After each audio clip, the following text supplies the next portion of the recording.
امام شافعی کھڑے تھے شہتوت کے درخت کے پاس، تو کسی نے ان سے پوچھا رب ہے؟ فرمایا ہاں۔ کہنے لگے دلیل؟ فرمایا شہتوت کا درخت۔ زمین آسمان کے اندر اللہ کے ہونے کی نشانیاں ہیں، رات اور دن کا آنا جانا، ان کا اختلاف، اور زمین آسمان کے اندر اللہ کی نشانیاں پائی جاتی ہیں۔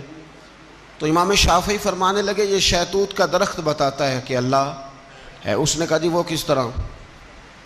تو امام صاحب فرماتے ہیں وہ اس طرح کہ شہتوت کا درخت ایک ہے، لیکن اگر اسے بکری کھا لے تو دودھ دیتی ہے، اور اگر انہی پتوں کو اگر ریشم کا جانور کھائے تو وہ کیا بناتا ہے؟ ریشم، اور اگر اسی کو ہرن کھا لے تو وہ خوشبو بناتی ہے، مشک بناتی ہے۔ آپ فرمانے لگے اگر ان پتوں کا نتیجہ دودھ ہوتا تو پھر ریشم کیسے بنا؟ اور اگر ان پتوں کا